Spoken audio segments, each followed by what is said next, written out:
गुजरात में महिला नर्स की हत्या की मुख्य साजिशकर्ता को गिरफ्तार कर लिया गया। डॉक्टर बताकर ही सुपारी दी गई थी, लेकिन महिला नर्स निकली। सरकारी स्कूल में हेडमिस्ट्रेस काजल पटेल ने 15 लाख रुपए की सुपारी दी थी और पति के साथ अवैध संबंधों के शक में वो मरवाना चाहती थी महिला नर्स को। महसाना के ऊंझा कस्बे की रहने वाली काजल पटेल को गिरफ्तार कर लिया गया है और अभी मामले में सुपारी किलिंग में शामिल बाकी आरोपियों की तलाश की जा रही है। एक सुपारी लेकर किलिंग करने का षड्यंत्र था जिसका हमने खुलासा किया था। उसमें जो मेन जिसने सुपारी दी थी वो एक महिला टीचर थी, हेड मिस्ट्रेस थी काजल पटेल, जिसको हमने गिरफ्तार किया है। जिसके पति का इस महिला डॉक्टर, जिसको हम मान रहे थे महिला नर्स से अवैध संबंध था और पति पत्नी के बीच में काफी सालों से मनमुटाव एंड विवाद चल रहा था। इस वजह से अपने पति से ओवर ऑब्सेशन की वजह से इस महिला ने किसी के थ्रू सुपारी दी थी। और झालावाड़ से खबर, जहां कालीसेन थर्मल पावर प्लांट को एक बार फिर से बड़ा झटका लगा है। थर्मल पावर प्लांट की पहली यूनिट अचानक बंद हो गई। तकनीकी खराबी के चलते यूनिट को बंद करना पड़ा, जिससे बिजली उत्पादन पर सीधा असर पड़ा है।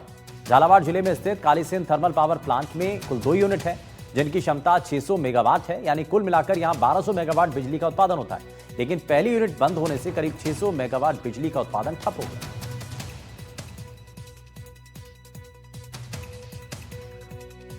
वहीं बीकानेर में ग्रामीण रूट की बसों में लगेज कैरियर के नियमों में राहत देने की मांग को लेकर प्राइवेट बस ऑपरेटर संगठन ने जिला परिवहन अधिकारी को ज्ञापन सौंपकर सरकार द्वारा लागू किए गए आदेश में आ रही समस्याओं को लेकर राहत देने की मांग की है। संगठन अध्यक्ष बनवारी कड़वासर ने कहा है कि सरकार द्वारा A क्लास श्रेणी में बसों में लगेज कैरियर को बंद किए जाने के निर्देश है, जिसको लेकर के परेशानी आ रही है।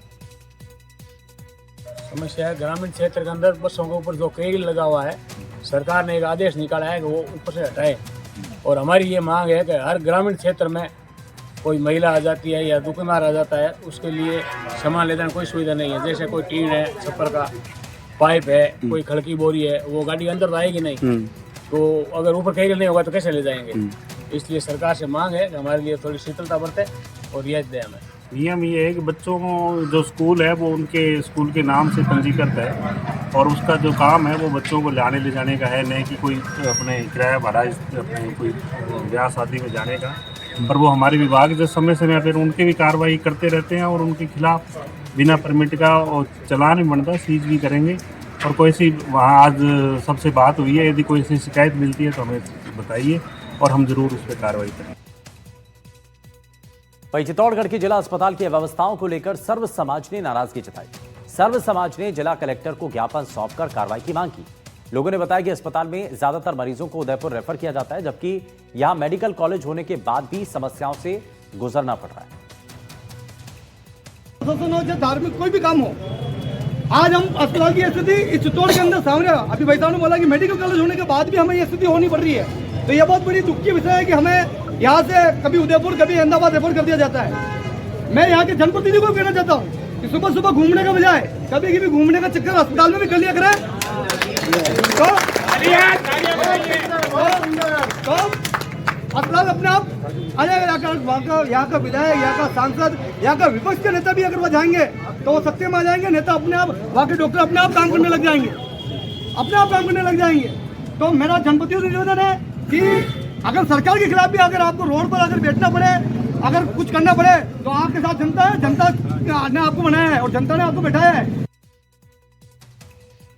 और फलौदी से खबर है, जहां बाहरी राज्यों से कई परिवार यहां मजदूरी के मकसद से आते हैं और खास करके MP से कई लोग, जिसमें महिलाएं, बच्चे भी शामिल हैं, जो दिहाड़ी मजदूर या बिल्डिंग निर्माण कार्यों में काम कर अपनी आजीविका चलाते हैं। इसमें कई परिवार ऐसे हैं जिनके पास कोई पहचान पत्र या वेरिफिकेशन को लेकर दस्तावेज नहीं है, जिस शहर की सुरक्षा में चूक के रूप में इसको देखा जा रहा है। इतना ही नहीं, ओवरब्रिज के ठीक ऊंचे ये लोग रात के अंदर, रात में जो है खुले आसमान के नीचे सोने को मजबूर रहते हैं और अंडर ब्रिज में ये जिस तरीके से रहते हैं उसको लेकर के असुरक्षा की बात सामने आ रही है।